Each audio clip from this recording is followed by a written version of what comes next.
MNA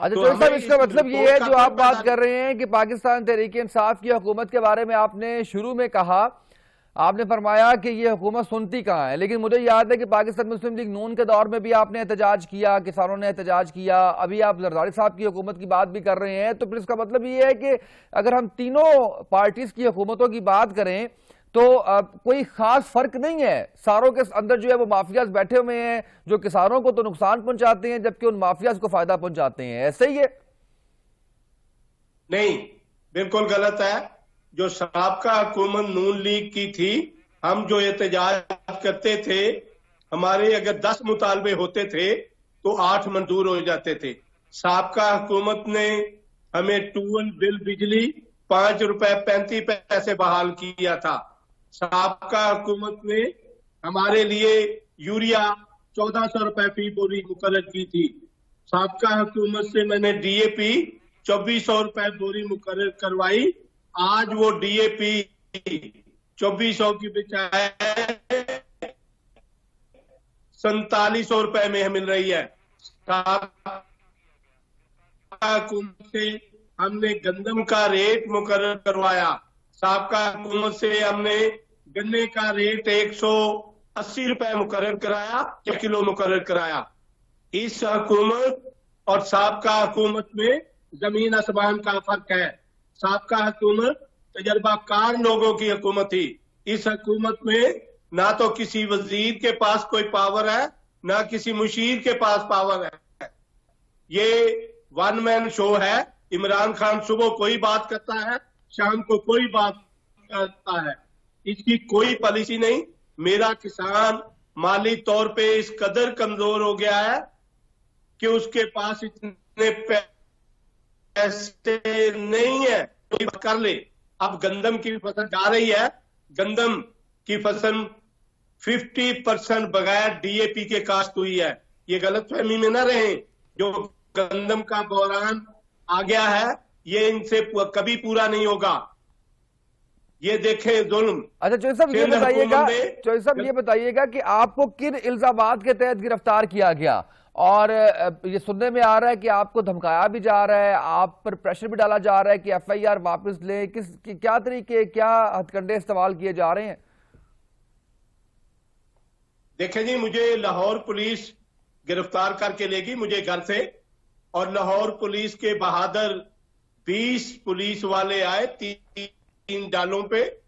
جب مجھے وہاں لے کے گئے تو کبھی کچی سڑک پہ لے جاتے تھے، کبھی پکی سڑک پہ، کبھی ٹوٹی سڑک پہ. تو میں نے کہا کہ میں مجرم ہوں، مجھے تھانے لے کے جاؤ. تھانے لے کے ہی نہیں گئے. یہ شام کو رات کے 11 بجے ڈی آئی جی آفس میں لے کے گئے، جس میں 3 ایس پی صاحب بیٹھے تھے اور ایک جو ایس ایس پی تھے، ڈی آئی جی تھے. تو انہوں نے میں نے پوچھا مجھ پہ ایلیگیشن کیا ہے. کہتے ایک جیلی مدعی کھڑا کیا. اس نے کہا میں نے چوری انور کے ساتھ کھانا کھایا. ایف آئی آر کی آپ کو کہانی سنا رہا ہوں. جی پلیز. چائے پی اور 3.25 کروڑ ہوٹل میں دیا. اب چوری انور ہمیں 3.25 کروڑ واپس نہیں دے رہا. وہ کبھی چائے والے ہوٹل پہ کروڑوں روپے کی ٹرانزیکشن ہوئی. اگر آج بینک سے 10,000 بھی لینے جاؤ تو بینک والا 2 سائن 3 سائن کرواتا ہے، 7 شناختی کارڈ کی کاپی لگواتا ہے، تب جا کے پیسے دیتے ہیں. مدعی نہ میں ریون کا رہائشی، نہ مدعی ریون کا رہائشی، دونوں ہم ریون کے رہائشی نہیں ہیں. پرچہ ریون تھانے میں درج کروا دیا. یہ ہے پاکستان کا قانون، یہ ہے نیا پاکستان، یہ ہے عمران خان کی حکومت. تو مجھے تو لے کے گئے تھے اور مجھ سے 2 مطالبے کیے گئے. ایک دھرنا جو ہم نے 22 کا اعلان کیا تھا یہ واپس لو کال. دوسرا مطالبہ جو آپ نے ہائی کورٹ میں ریٹ کی ہوئی ہے پولیس افسران پہ وہ واپس لو. تو میں نے کہا میں آپ کی کسٹڈی میں ہوں تو میں کیسے واپس لوں گا؟ جب رہا کرو گے میں ضلعوں کی میٹنگ کروں گا صدور کی، پھر فیصلہ کریں گے، ورنہ مجھے بند کر لو.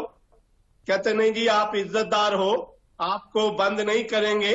میں نے کہا بڑی عزت کا خیال کیا. 20 جوان آ کے مجھے اریسٹ کر کے لے گئے. ابھی آپ کہتے ہو بڑے عزت دار ہو. تو یہ ماجرا کوئی اور تھا, جیلی مدعی کر کے رخ کہیں اور موڑ دیا. یہ دیکھیں سندھ میں گندم کا ریٹ 2000 روپے من مقرر ہے, پنجاب میں انہوں نے 1600 روپے من مقرر کیا. ان کو کون دے گا 1600 روپے من؟ اور ٹھیک ایک مہینے بعد گندم کی خریداری کے بعد گندم کا ریٹ 2200-2400 روپے من ہو جائے گا. یہ میرے کسان کو 800 روپے من کی ڈنڈی مارنا چاہتے ہیں, ڈکیٹی مارنا چاہتے ہیں, لوٹنا چاہتے ہیں. میرا کسان پہلے ہی لوٹا پڑا ہے, اس کو اور مزید کیا لوٹیں گے؟ تو یہ حکومت جو کسانوں کے ساتھ زیادتی کر رہی ہے. رائٹ سر, بالکل صحیح ہے سر. سر آپ کے ساتھ کھڑے ہوئے ہیں انشاءاللہ. کسان پاکستان کا جس طرح سے ایک معاشی طور پر جس طرح سے حصہ ہیں اس سے کوئی انکار نہیں کیا جا سکتا, اور تمام مسائل حل بھی ہونے چاہیے. حکومت کو اس حوالے سے اپنا رول پلے کرنا چاہیے. بہت شکریہ آپ کا چودھری انور صاحب. اب ہم بات کریں گے کشمیر کے حوالے سے. وزیر اعظم عمران خان نے کوٹلی آزاد کشمیر میں 5 فروری کے حوالے سے ایک جلسے سے خطاب کیا. اس جلسے میں عمران خان نے کہا کہ ریفرینڈم کیا جانا چاہیے جس میں کشمیریوں کو حق حاصل ہو کہ وہ اپنا فیصلہ خود کریں کہ وہ پاکستان کے ساتھ جانا چاہتے ہیں, انڈیا کے ساتھ, یا آزاد رہنا چاہتے ہیں. یہ تیسرا آپشن وہ ایشو ہے جس کو لے کر تحریک انصاف پر شدید تنقید کی گئی ہے. یہ تیسرا آپشن پاکستان کا موقف ہی نہیں ہے. اقوام متحدہ کی قراردادوں کے مطابق ریفرینڈم میں یہ تیسرا آپشن موجود نہیں ہے. اگرچہ کشمیر میں دونوں طرف لوگوں کی ایک قلیل تعداد موجود ہے جو یہ چاہتے ہیں کہ کشمیر نہ پاکستان کا حصہ بنے نہ انڈیا کا حصہ بنے بلکہ ایک آزاد خود مختار ریاست بنے. تاہم اس مطالبے کو کبھی بھی عوام میں پذیرائی نہیں ملی اور کشمیریوں کی اکثریت پاکستان کے ساتھ اپنا الحاق چاہتی ہے. کیا پاکستان کا اپنی پالیسی سے ہٹ جانا مناسب ہے؟ کشمیر کا مسئلہ حل کرنے کی بجائے روز نیا ایک ہوا کیوں کھڑا ہو جاتا ہے؟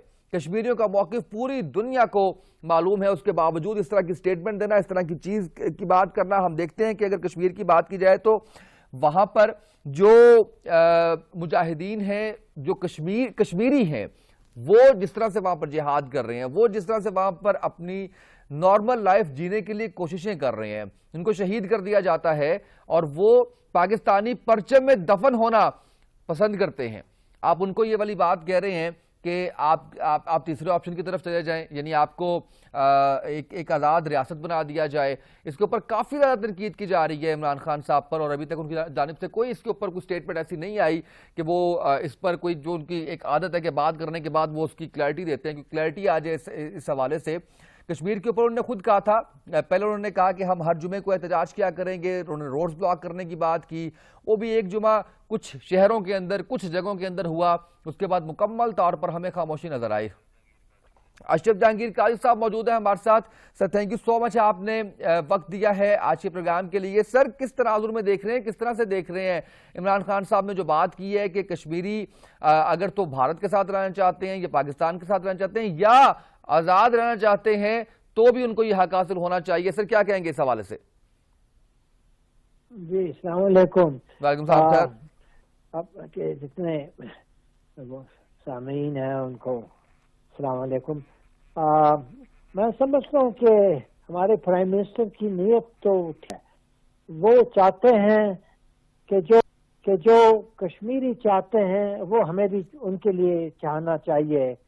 کوئی تضاد نہیں ہونا چاہیے پاکستان کے جو اہداف ہیں اور جو کشمیری بھائیوں کے مقاصد ہیں اس میں کوئی تضاد کانفلکٹ نہیں ہونا چاہیے. یہ میں سمجھتا ہوں یہ ان کی نیت ہے جو بذات خود نیک نیت ہی ہے, اس میں کوئی شک نہیں ہے. لیکن ڈپلومیسی میں کچھ ایسے تقاضے ہیں جن کو مد نظر رکھنے چاہیے ہوتے, نہیں تو وہ ڈپلومیسی جو ہے وہ اپنے جو گولز ہیں, مقاصد جو ہیں وہ حاصل نہیں کر سکیں گے. اب جس طرح آپ نے ٹھیک فرمایا کہ یونائٹڈ نیشنز ریزولوشنز میں تو 2 آپشنز ہیں. وہ 2 آپشنز اس لیے ہیں کیونکہ جب انگریز تھے یہاں یونائٹڈ انڈیا میں, برٹش انڈیا میں, تو 600 کے قریب یہ ریاستیں تھیں, اور اگر آپ ان کو چوائس دیتے وہ 600 کے 600 شاید آزادی چاہتے, تو تمام یعنی یہ بر اعظم یہ بر صغیر جو ہے یہ بالکل یہ ڈیوائڈ ہی ہو جاتا ہے. تو انہوں نے دو ہی آپشن رکھے کیونکہ وہ پورے ملک کو تو تقسیم ہونا تھا ان ٹو پارٹس, ایک بھارت اور ایک پاکستان. جو چاہتے تھے پاکستان کے ساتھ علاج کرے وہ ان کے لیے وہ ان کا حق تھا, بشرطے کہ کچھ کنڈیشنز تھے کہ وہ ٹیریٹوریل یعنی کہ کنڈیگوٹی کہ وہ پاکستان کے ساتھ ہو تو تب یہ ہو سکے گا, وہ تو اور بات ہے. تو اس لیے یونائٹڈ نیشنز میں وہ کیونکہ وہ انڈیا انڈیپینڈنس ایکٹ میں بھی دو آپشنز تھے, پاکستان اور ہندوستان, اور یونائٹڈ نیشنز ریزولوشنز میں بھی دو آپشنز تھے کہ انہوں نے کہا کہ بھئی اسٹیٹس کو یہ حق نہیں ہونا چاہیے کہ وہ انڈیپینڈنٹ ہو. تو اسی طرح کشمیر کے لیے بھی یا پاکستان یا ہندوستان. اب اگر آپ ہٹ جائیں گے یونائٹڈ نیشنز ریزولوشن سے تو پاکستان کا جو ڈپلومیٹک موقف ہے وہ تباہ ہو جائے گا, کیونکہ ہمارا سارا انحصار فاؤنڈیشن بنیاد جو ہے وہ یونائٹڈ نیشنز ریزولوشن ہے. ایسے ہی ہے سر. اگر قائد صاحب یہ بتائیے گا کہ اس وقت جو کوششیں کی جا رہی ہیں حکومت کی جانب سے, کافی شدت نظر آتی تھی جب حکومت نئی آئی تھی کشمیر کے معاملے پر, لیکن پریکٹیکلی جو کچھ کہا گیا اس وقت یا حکومت میں آنے سے پہلے وہ چیز انفارچونیٹلی نظر نہیں آ رہی. سر کیا وجوہات ہو سکتی ہیں اس کی؟ ابھی آپ کشمیر کی بات سے ہٹ گئے, کہیں اور جا رہے ہیں آپ؟ نہیں, میں کشمیری کی بات کر رہا ہوں سر, کشمیر کی بات کر رہا ہوں. تو کشمیری کی بات میں کر رہا ہوں کہ دو چیزیں ہیں جو ہمیں مد نظر رکھنا چاہیے. ایک تو یونائٹڈ نیشنز ریزولوشنز, کیونکہ اس کے بغیر پاکستان پارٹی بھی نہیں بنتا ہے کشمیر ڈسپیوٹ کے حوالے سے. اور جو ہندوستان نے کلیم کیا کہ کشمیر نے الحاق کیا ہے ہندوستان کے ساتھ, تو اس کو چیلنج کرنے کے لیے آپ کے پاس یونائٹڈ نیشنز ریزولوشن ہے. اگر اس سے آپ منحرف ہو جائیں گے تو انڈیا کے کلیم کو کیسے آپ چیلنج کریں گے؟ تو یونائٹڈ نیشنز ہمارے کشمیر پالیسی کی بنیاد ہے. اس سے اگر ہٹ جائیں گے تو نہ پاکستان کو فائدہ نہ کشمیریوں کو فائدہ, صرف ہندوستان کو جو آج یونائٹڈ نیشنز ریزولوشن کو تسلیم ہی نہیں کرتا ہے. دوسری بات, پاکستان کانسٹیٹیوشن میں ایک آرٹیکل ہے 257 اس میں کہا گیا ہے کہ جب ہمارے کشمیر بھائی پاکستان کے حق میں ووٹ کریں گے تو جو رشتہ ہوگا پاکستان اور کشمیر کے درمیان وہ ہوگا جو کشمیر چاہتا ہے. یہ نہیں جو کانسٹیٹیوشن آف پاکستان نے کہا ہے فیڈریشن اور پروونسز کے درمیان, وہ ہوگا جو کشمیر چاہتا ہے. اب اس کا مطلب یہ نہیں ہے کہ وہ پاکستان کو جوائن کریں گے اس لیے کہ وہ پاکستان کو چھوڑنا چاہتے ہیں. وہ پاکستان کے اندر رہتے ہوئے وہ اپنا رشتہ قائم کریں گے فیڈریشن کے ساتھ, not according to the normal federal province, لیکن according to what they want. ہو سکتا ہے وہ زیادہ آٹونومی چاہتے ہوں, تو اس کی اجازت 257 نے دیا ہے. تو ایک تو یونائٹڈ نیشنز ریزولوشن ہے, اس اسٹیٹمنٹ سے اس کی خلاف ورزی ہوتی ہے, اور دوسری آرٹیکل 257 پاکستان کانسٹیٹیوشن کا, اس کی بھی خلاف ورزی ہوتی ہے. اب اس سے بہت نقصان پہنچ سکتا ہے پاکستان کی ڈپلومیسی کو. اور ساتھ ساتھ ہمارے پرائم منسٹر نے غالباً یہ بھی کہا کہ آزاد کشمیر کے لیے بھی میں یہی چاہتا ہوں. اب آزاد کشمیر میں تو کوئی تحریک نہیں چل رہی ہے کہ پاکستان کو ہم رہنا نہیں چاہتے پاکستان, یا پاکستان کے ساتھ ہم الحاق نہیں چاہتے ہیں, یا ہم انڈیا کے ساتھ جانا چاہتے ہیں, یا ہم آزاد ہونا چاہتے ہیں, ایسی کوئی بات نہیں. ہاں, وہ ایسی کوئی تحریک نہیں ہے. کچھ لوگ ہوں گے بہت کم, لیکن کوئی ایسی بات نہیں ہے. جس طرح مقبوضہ کشمیر میں کوئی بھی نہیں چاہتا ہے, خاص طور وادی میں ہندوستان کے ساتھ علاقہ کوئی بھی نہیں چاہتا ہے. ہاں, وہ کچھ لوگ پاکستان کے حق میں کچھ آزادی کے لیے ہیں, لیکن ان کے لیے 257 ہے جو آزادی کا جو آپشن ہے پاکستان آپشن میں شامل ہو جاتا ہے کہ پاکستان میں رہتے ہوئے ان کو پوری آزادی ہوگی, میکسیمم آٹونومی, میکسیمم.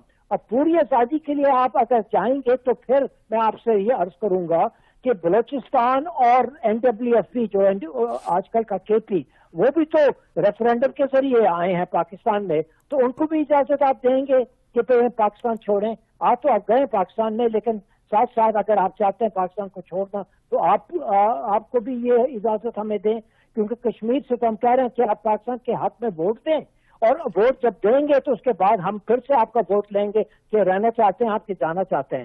اس کی کوئی ضرورت ہی نہیں ہے.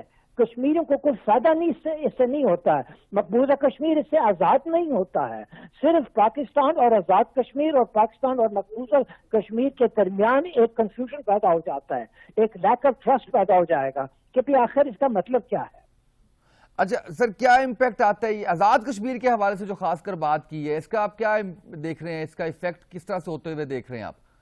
نہیں, میں سمجھتا ہوں کہ ابھی یہ انہوں نے وضاحت کی ہے یا کرنے والے ہیں کہ بھئی پرائم منسٹر نے جو سٹیٹمنٹ دیا اس کو غلط سمجھا گیا, ان کا مقصد یہ نہیں ہے. اور غالباً فارن آفس کی طرف سے ایک بیان بھی آیا ہے کہ پاکستان کی پالیسی جو ہے یو این ریزولوشنز پہ وہ مبنی ہے.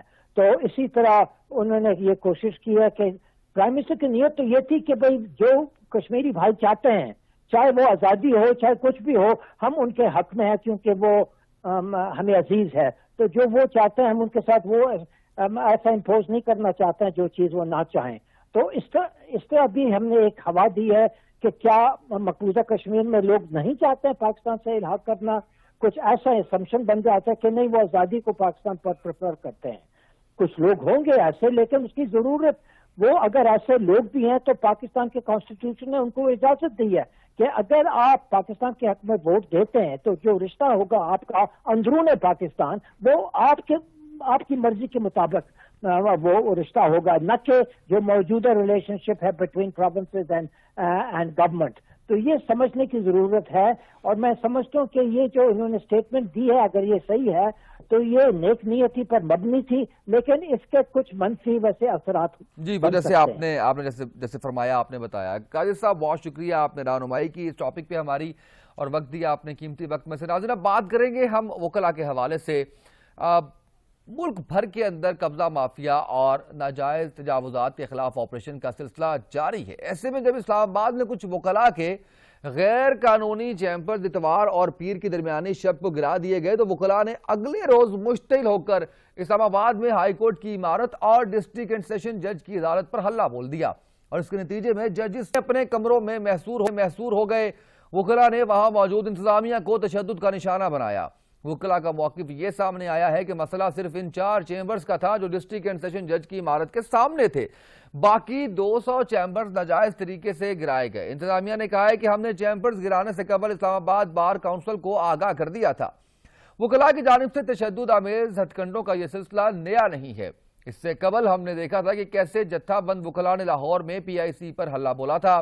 وکلاء اس وقت ایک مافیا کی شکل اختیار کر چکے ہیں اور ان کو کوئی بھی شخص روکنے کی جرات نہیں کر پا رہا. جسٹس افتخار چودھری کی بحالی کے دوران وکلاء نے مشرف حکومت کے خلاف بھرپور مزاحمت کی اور اپنا لوہا منوایا, لیکن اب وکلاء اپنی قوت غلط کاموں میں صرف کرنا چاہتے ہیں. عارف چودھری صاحب موجود ہیں ہمارے ساتھ. Sir, thank you so much for joining us. اس ٹاپک پہ آپ نے ہمیں وقت دیا ہے. چودھری صاحب, وکلاء کی جانب سے جو کچھ کیا گیا اسلام آباد میں, اس سے پہلے بھی جس طرح سے نامناسب لفظ ہے, اگر میں وکلاء گردی کا لفظ استعمال کروں مجھے خود پسند نہیں ہے, لیکن سر یہ کس طرح سے کنٹرول ہوگا معاملہ؟ میں حیران ہوں کہ واقعے کا وہ پہلو جو خوفناک ہے, وکلاء کے ساتھ جو زیادتی ہوئی ہے, وہ کوئی بھی اس پہ توجہ دینے کے لیے تیار نہیں ہے. ہوا یہ ہے کہ رات کے اندھیرے میں وکلاء کے چیمبرز جو باقاعدہ انہوں نے بار ایسوسی ایشن کے سرٹیفکیٹس کے ساتھ بنائے تھے, جو انہوں نے انہیں الاٹمنٹ سرٹیفکیٹ دیے ہوئے تھے, اور وہ چیمبرز گرا دیے گئے ہیں اور انہیں کسی طرح کا کوئی نوٹس نہیں ہے, جس کے اندر ان کے اپنا فرنیچر, ان کا قیمتی سامان سارے کا سارا ملیا میٹ ہو گیا ہے, اور کچھ اس طرح ہوا ہے جس طرح جنگ ڈکلیئر کر دیا ہے, خدا نہ خواستہ کو غیر ملکی افواج جو ہے وہ آ کے حملہ آور ہو جائے. اور اس طرح کی سچویشن پیدا کرنے کے بعد یعنی یہ وکلاء گردی کوئی تھوڑا سا تو کوئی وکلاء کے بارے میں سوچا جائے کہ یعنی یہ وہ کچہری ہے جس کا یعنی جس کی اپنی جگہ یعنی عدالتیں جو ہے وہ ساری کی ساری غیر قانونی جگہ پہ بنی ہوئی ہے. ہائی کورٹ جس جگہ اس وقت کام کر رہی ہے وہ جگہ ڈسٹرکٹ کورٹس کی ہے, اس کے لیے منظور شدہ کمپلیکس جو ہے وہ اس کی طرف کوئی توجہ نہیں دی جا رہی, اور اس کی کئی دفعہ ڈیڈ لائن دی گئی, ابھی تک کام نہیں شروع ہوا. ہونا یہ چاہیے تھا کہ وہ پہلے وہ بن جاتی اور ہائی کورٹ جو ہے وہ اپنی عمارت جو اس کی کانسٹیٹیوشن ایونیو پہ بن رہی ہے وہ تعمیر ابھی تک وہ بھی مکمل نہیں ہوئی. وہ وہاں ہائی کورٹ وہاں پہنچ جاتی. ڈسٹرکٹ کورٹ جو تھی اس کے لیے کمپلیکس جس میں وکلاء کے چیمبرز وغیرہ سب کچھ شامل تھا وہ تیار ہو جاتے. پھر وکلاء جو تھے وہاں سے اس جگہ شفٹ ہو جاتے. اب کئی سالوں سے یہ سلسلہ چلتا آ رہا ہے کہ کیا جس طرح کی سچویشن ہے وکلاء کے پاس کوئی جگہ نہیں ہے, وہ وکلاء وہاں بیٹھے ہوئے ہیں. اور اس طرح کون سا طوفان آ گیا تھا کہ یعنی سارے شہر میں تجاوزات CBA جو ہے وہ کوئی گرا نہیں رہی, کوئی توجہ نہیں دے رہی. وکلاء کے چیمبرز کی طرف آ کے انہیں حملہ آور ہو جانا اور ان کی اس طرح کی صورتحال. اور پھر اب چیف جسٹس صاحب جو ہے انہوں نے ریجز بلا لیے ہے, یعنی جنگ ڈکلیئر کر دی ہے. یہ چیزیں تھوڑا سا وکلاء گردی والا لفظ جو ہے انتہائی نامناسب ہے. آپ اس کا وہ پہلو ضرور توجہ دیں جو اس وقت یعنی بہت کم لوگ اس کی طرف توجہ دے رہے ہیں. میں یہ جان نہیں پایا کہ آپ نے جب میں اس ٹاپک کے انٹرو پہ تھا تو کہاں سے جوائن کیا ہے. میں نے پورا معاملہ بتایا, اس کے اندر یہ بھی بتایا ہے کہ وکلاء کا موقف یہ ہے کہ وہ 200 چیمبرز جو غیر قانونی ہے وہ نہیں گرائے گئے, کیونکہ یہ جو ججز ہیں ان کے قبروں کے سامنے کے ہیں, ان کو گرایا گیا ہے. میں نے یہ بھی بتایا کہ انتظامیہ نے کہا کہ ہم نے چیمبرز گرانے سے پہلے ہم نے بار کونسل کو اس حوالے سے آگاہ کر دیا تھا. لیکن جو سب سوال یہ پیدا ہوتے ہیں, جیسے آپ کہہ رہے ہیں کہ ججز کے اپنے جو آپ عدالتوں کی آپ بات کر رہے ہیں, تو اس کا مطلب ہے کہ یہ جو وکلاء کے چیمبرز ہیں یہ بھی غیر قانونی جگہ پر بنے ہوئے ہیں, جو عدالتیں ہیں وہ بھی غیر قانونی جگہ پر بنی ہوئی ہیں. نمبر 1. نمبر 2 سر, جو بات آپ کر رہے ہیں, میں صرف پوچھنا یہ چاہ رہا ہوں کہ اس کے بعد جو تشدد کیا گیا وکلاء کی جانب سے, اس سارے معاملے کو کیا جسٹیفائی کیا جا سکتا ہے اس چیز سے؟ میں سمجھتا ہوں کہ یہ کسی طرح بھی جسٹیفیبل نہیں ہے. اس کی وجہ یہ ہے کہ جس طرح کی سچویشن پیدا کی گئی ہے, اب چونکہ بہت سارے وکلاء نوجوان وکلاء ہیں جن کے چیمبرز گرائے گئے ہیں, تو انہوں نے اس حد تک اشتعال میں آئے وکلاء کہ انہوں نے وہ اپنے سینئرز کے چیمبر جو تھے وہ بھی انہوں نے جا کے گرا تو نہیں سکے, لیکن وہاں انہوں نے اس کے شیشے توڑ دیے. بار کونسل کے ممبرز کے انہوں نے شیشے توڑ دیے کیونکہ وہ اشتعال میں تھے. اور یہ اشتعال جو ہے اس کے میں تو اس کے محرکات کی طرف میں جا رہا ہوں زیادہ تر, اور ہونا یہ نہیں چاہیے. یہ تو میں سمجھتا ہوں کسی کو بھی یہ حق نہیں پہنچتا کہ وہ قانون کو اپنے ہاتھ میں لے. میں اس کی بالکل مذمت کرتا ہوں. ایسا نہیں ہونا چاہیے تھا کہ وکلاء کی طرف سے بھی اس طرح کی زیادتی, لیکن صورتحال اس طرح کی ہوئی جو کسی کے قابو میں نہیں تھی. اگر یہی کام اس طرح کیا جاتا کہ اس سے پہلے باقاعدہ بار کونسل کے ممبران کے ساتھ اور بار ایسوسی ایشن کے ساتھ باقاعدہ میٹنگ کی جاتی, ٹائم دیا جاتا جی کہ اتنے وقت میں آپ اسے خالی کر دیں ورنہ ہم گرا دیں گے, اس کے بعد آ کے گراتے تو پھر چلو بات کو سمجھ بھی آتی تھی کہ بھی انہوں نے کہا ہوا ہے. اب تو یہ معاملہ کافی دیر سے بالکل رک چکا تھا, کوئی اس پہ توجہ نہیں دی جا رہی تھی اور کوئی کسی کو نوٹس نہیں تھا. اس وجہ سے میں یہ سمجھتا ہوں کہ یہ زیادہ تکلیف دہ بات ہے کہ جو کچھ ہوا وہ اس کا ریئیکشن تھا اور وہ پرپورشنیٹ سے ریئیکشن شاید زیادہ آیا ہے. لیکن جب آپ دیکھیں کہ ایک نوجوان جس کا آپ چیمبر گرا دیتے ہیں, جس کے اندر اس کی تمام قیمتی سامان جو ہے وہ ملیا میٹ کر دیتے ہیں, تو اس کے بعد نیچرل بات ہے کہ اس کا اس طرح کا ریئیکشن اور سوسائٹی جو ہے اوور آل جس طرح ٹھیک ہے. اس کا مطلب انتظامیہ جھوٹ بول رہی ہے اس معاملے پہ کہ ہم نے بار کونسل کو بتا دیا تھا, یہ کیا ان کی طرف سے جھوٹ بولا جا رہا ہے؟ کیونکہ وہ تو کہہ رہے ہیں ہم نے بتا دیا تھا. نہیں, اس طرح بات نہیں ہوتی. بار کونسل کو بتانے والی کیا بات ہے؟ بات تو یہ ہے کہ جن کے چیمبرز ہیں, یہ تو معاملہ تو بار ایسوسی ایشن کا ہے. بار کونسل کا چیمبرز کے ساتھ کوئی تعلق نہیں ہوتا. معاملہ بار ایسوسی ایشن کا ہے. ڈسٹرکٹ بار ایسوسی ایشن ذمہ دار ہوتی ہے جو چیمبر الاٹ کرتی ہے. یہ زیادہ تر وہ چیمبرز گرے ہیں جو لوگوں کو الاٹمنٹ سرٹیفکیٹ دیے ہوئے تھے. جہاں تک میں سمجھتا ہوں کہ جو چیمبرز تھے ان کے سامنے بالکل ججز کے عدالتوں کے سامنے یا ان کے چیمبرز کے سامنے جو چیمبر بنائے گئے تھے اس کا کوئی جواز نہیں تھا.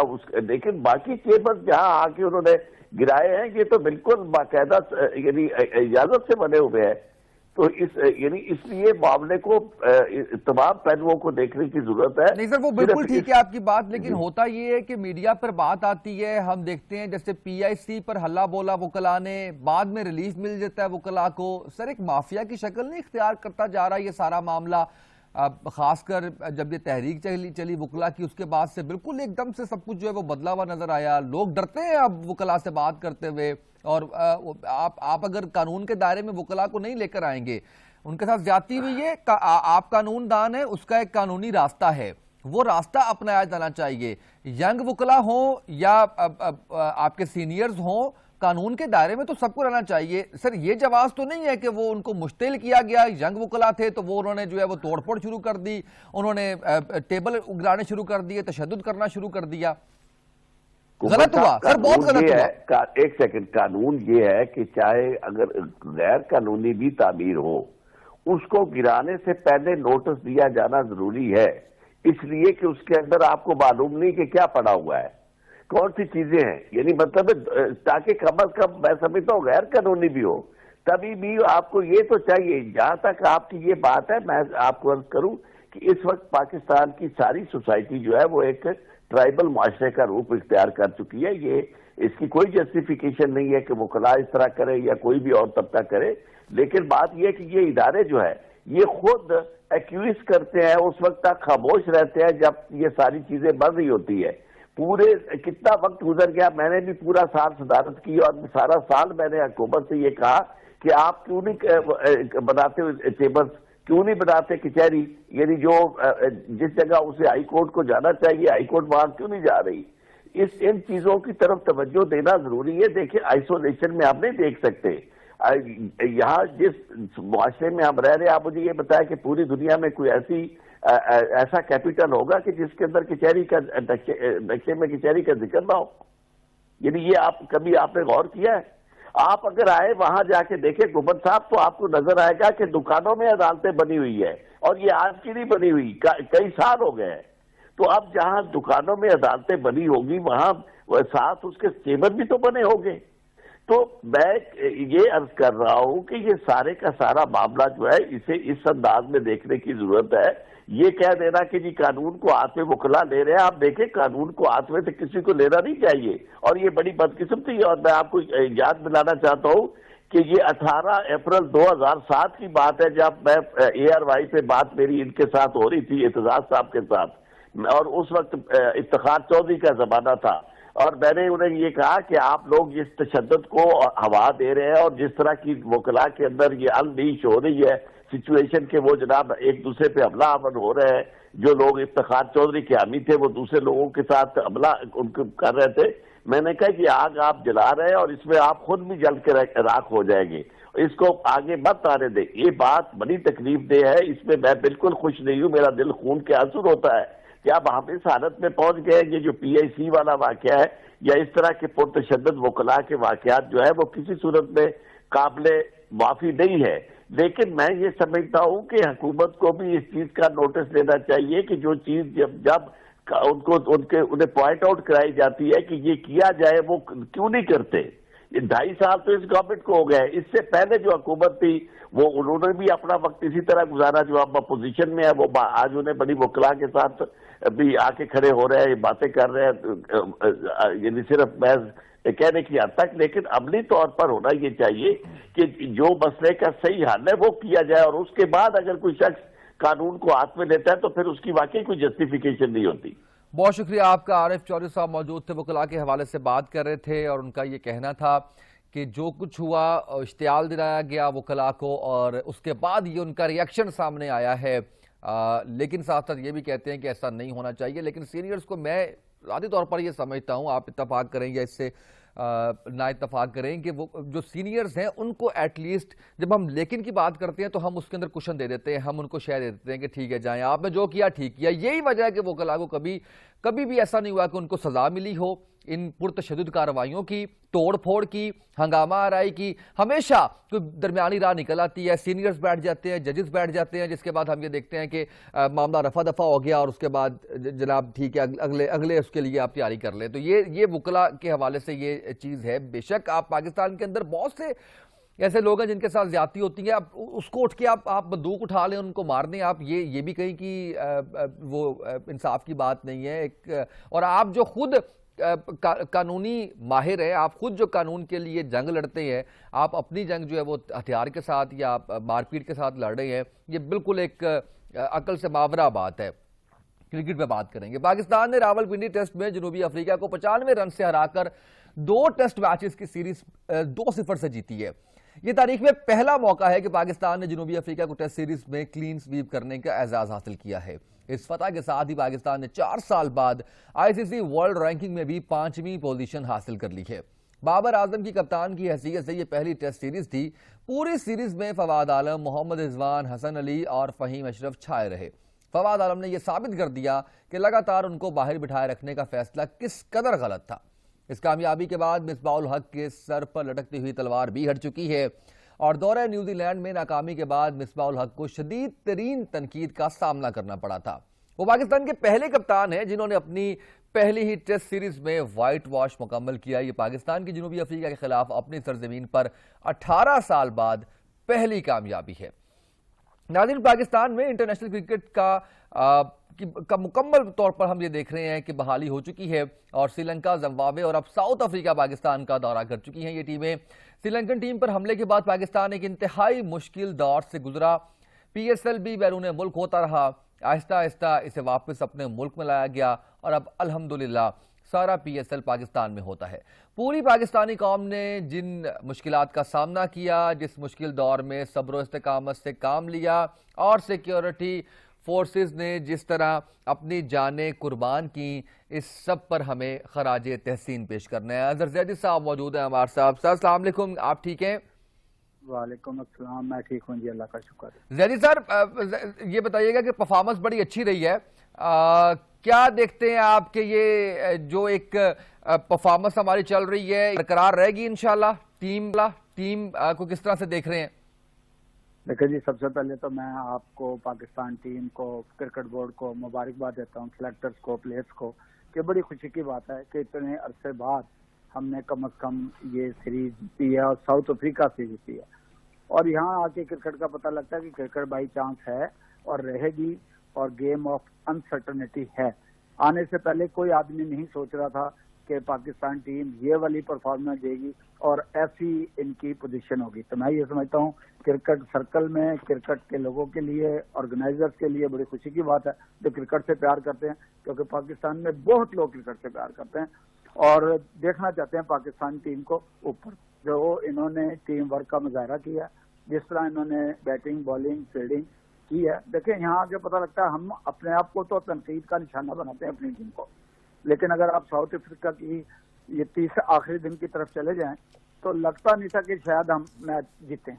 تو وہ ٹیم ورک یہ ہوتا ہے کہ ایک دم جیسے ہی ایک آؤٹ ہوا اس کے بعد ایسا لگا کہ جیسے ٹیم ہی نہیں ہے۔ تو میں بہت بہت مبارکباد دیتا ہوں اور بڑا اچھی بات ہے، لیکن اگلا جو سوال ہے آپ کا کہ اس کو کنٹینیو رکھیں گے کہ نہیں، یہ اس سے وہ ہے کہ اگر آپ محنت کریں گے، ٹیم ورک جاری رکھیں گے، ہر آدمی اپنا رول ادا کرے گا، تو میرا خیال ہے کہ پھر اسی طرح دیکھیں ہم ہمیشہ شارجہ میں، دبئی میں، پاکستان میں ہماری ٹیم کبھی برا نہیں کھیلی۔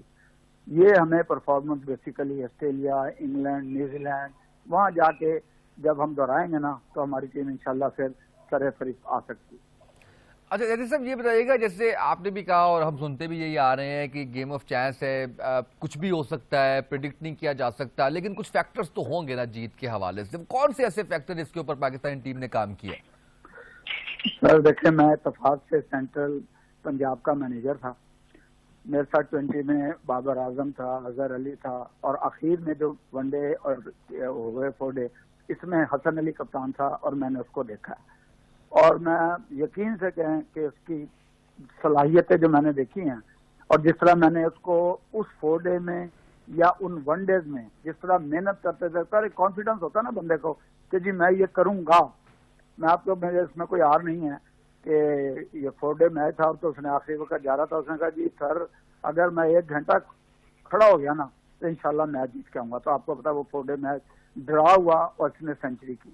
تو میں نے اس لڑکے میں بڑی لگن، محنت اور یہ چیز دیکھی ہے کہ یار بلکہ لڑکوں کے ساتھ بھی اس کا یہی سلوک تھا کہ یار آپ اگر محنت کر رہے ہو نا تو 5 آؤٹ کر کے دکھاؤ، یہ کوئی آؤٹ نہیں ہے کہ 2 آؤٹ کر لیں۔ تو اسی طرح باقی لڑکوں کا، بابر اعظم جب بھی کھڑا ہوتا ہے آپ کا پتا وہ ٹیم کو کافی مشکلوں سے نکال کے لے لیتا ہے، لیکن ابھی ہمیں میڈل آرڈر میں، اور پھر وہی ہے کہ جب آپ پھنسے ہوئے میچ کو نکال کے جاتے ہیں نا تو پھر آپ پاپولر بھی تبھی ہوتے ہیں اور آپ کا نام بھی تبھی بنتا ہے۔ بالکل ایسا ہی ہے۔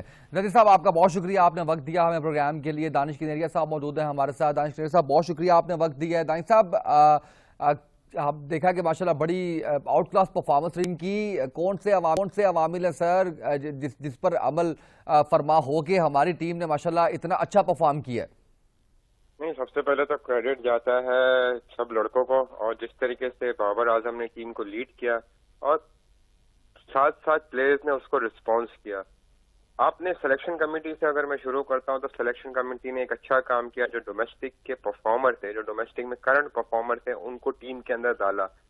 اسی سے ریفلیکٹ کرتا ہے کہ آپ جب نیوزی لینڈ ٹور پہ گئے ہوئے تھے تو آپ نے T20 کے پلے ٹیسٹ اسکواڈ میں ڈالے ہوئے تھے. تو T20 والے پرفارم نہیں کر پائیں گے ٹیسٹ میچز میں. آپ کو ٹیسٹ میچز کے لیے ڈومیسٹک کے پلیئر اور جو پرفارمر ہے وہ چاہیے تھے. تو جس طرح نعمان علی آیا، حسن علی نے کم بیک کیا 2 سال کے بعد، اپنا فٹنس گین کر کے ڈومیسٹک میں ٹاپ بالر بنا، وہاں پر بالنگ کی ہے لمبی تو آ کے آؤٹ کرنے میں کامیاب ہوا. پھر اس کے بعد محمد رضوان کنسسٹنٹ پرفارمنس کرتے جا رہے ہیں تھرو آؤٹ انگلینڈ ٹور سے ہم نے دیکھا، نیوزی لینڈ میں کیا، اور ابھی.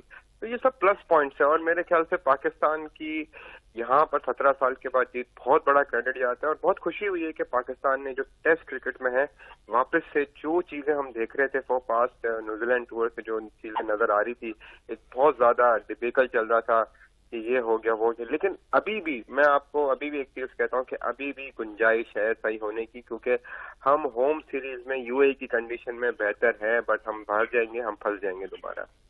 جو باتیں چل رہی تھی کوچز کے حوالے سے اور چینجز کے حوالے سے، ابھی وہ کتنی جان پکڑے گی، کیونکہ سب کے مواد لگے ہوئے ہیں. کیونکہ خاص طور سے بہت سارے ایسے میڈیا سرکلز ہیں اور میڈیا کے لوگ ہیں کہ وہ چاہتے ہیں کہ یہ لوگ بہت زیادہ انہوں نے آواز اٹھائی تھی کہ بھائی مصباح کو نہیں ہونا چاہیے، کوچ وقار یونس کو نہیں ہونا چاہیے. ابھی سب چینج کیوں ہو گئے یہ مجھے آج تک سمجھ نہیں آئی. اگر آپ مجھے تھوڑا سمجھا سکے تو I will be really nice to hear from you.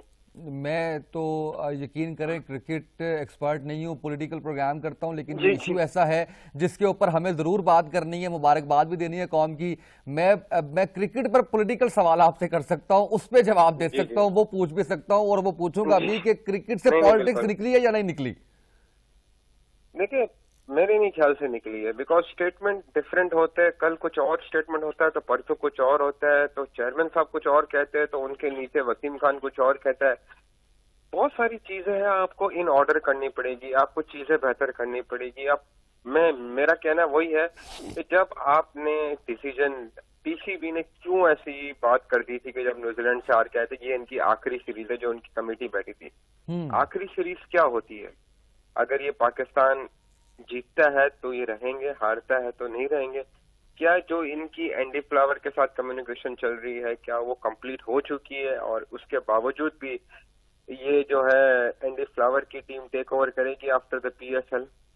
باتیں تو ہے بہت سرکل میں، کیونکہ ٹیسٹ میچ جیت گئے آپ، ابھی T20 میں آپ نے کرنا ہے. یہاں پر تو باتیں تو گھومیں گی. اگر T20 میں آپ میچ ہار گئے یا کچھ ہو گیا تو پھر واپس وہی بات آئے گی، پھر بھول جائیں گے کہ بھائی 2 ٹیسٹ میچ میں لڑکوں نے کیا کیا تھا. We have to be very very realistic کہ ویئر وی اسٹینڈ. ہمیں اپنی کنٹری کا اور ہمیں اپنے پاکستان کی جو وہ ہے نا امیج، وہ بہت زیادہ وہ کرنی کلیئرٹی کے ساتھ. بورڈ ہوتا ہے، بورڈ کلیئرٹی کے ساتھ ہے، پلیئر کے ساتھ کلیئرٹی رکھے، روٹیشن پہ کام کرے، روٹیشن پہ پلیئرز کو لے کے آئے. جیسے ابھی تابش خان کے ساتھ بات کرے کہ زیادتی کی ہے، میں نہیں سمجھتا اس کے ساتھ زیادتی کی ہے. آئی تھنک اس کو ایک آنر کیا، ٹھیک ہے اس کی پرفارمنس تھی، اس کو لے کے آئے، لیکن اس کی جگہ ابھی نہیں بنتی تھی پاکستان ٹیم میں.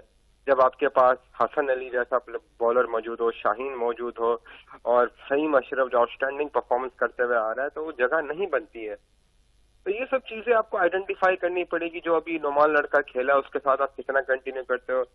یاسر شاہ کی جو پرفارمنس ہے ڈکلائن کی طرف ہے، کیونکہ اس کے اوپر پریشر آیا تھا، نظر بھی آیا پنڈی میں جہاں وکٹ نے مدد نہیں کی تو وہ اس طرح وکٹ لینے میں کامیاب نہیں ہوئے. کراچی میں بال اوپر نیچے رہ رہا تھا، بریک ہو رہا تھا، بہت زیادہ آکورڈ ہو گیا تھا، تو وہاں وہ وکٹیں لینے میں کامیاب ہوا. اس کی وجہ سے یاسر کی جو وکٹیں New Zealand, South Africa, Australia میں وہ فیل رہا ہے زیادہ تر.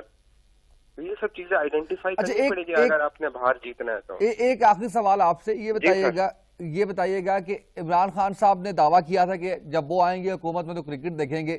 تبدیلی آئی ہے کوئی کرکٹ کے اندر پازیٹیو سے؟ تبدیلی تو سر یہ آئی ہے نا کہ ڈپارٹمنٹ بند ہو گئے. اچھا، یعنی جیسے تبدیلی باقی معاملات کے اندر آئی ہے کم و بیش ویسی معاملات میرے خیال سے دیکھیں ہمیں we have to stick with it. اور عمران بھائی پوری اپنی دیکھیں ان کی کوشش ہے کہ ہماری جو کرکٹ ہے وہ بیٹرمنٹ کی طرف جائے.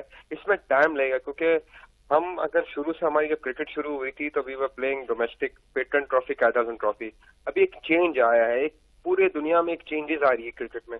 تو ہمیں تھوڑا سی شروع میں تو چیزیں بری لگتی, لیکن اگر یہ کنٹینیوٹی پہ چلی گئی تو آنے والے وقت میں یہی سب سے بیسٹ کرکٹ لگے گی سب کو, کیونکہ آپ کو وہ مل رہی, کوالٹی مل رہی, کوانٹٹی آپ کی کم ہو گئی ہے لیکن کوالٹی پلیئرز آپ کو نکل کے سامنے آ رہے ہیں اور فوکس کیا جا رہا ہے ڈومیسٹک کو. بالکل ٹھیک ہے. بہت شکریہ جی آپ کا دانش کنیز صاحب, آپ نے وقت دیا ہمیں آج کے پروگرام کے لیے. کرکٹ پہ ہم نے بات کی, ہم نے کشمیر کے ایشو پہ بات کی, اس کے ساتھ ساتھ ہم نے کسان کے حوالے سے بھی ہم نے بات کی ہے اور ان کے مسائل کو بھی بڑے اچھے سے ہم نے اجاگر کیا. وکلاء نے جو کچھ کیا اس پہ بھی بات کی. آج کے ہمارے اس پروگرام سے اتنا ہی, اجازت دیجیے, اللہ حافظ.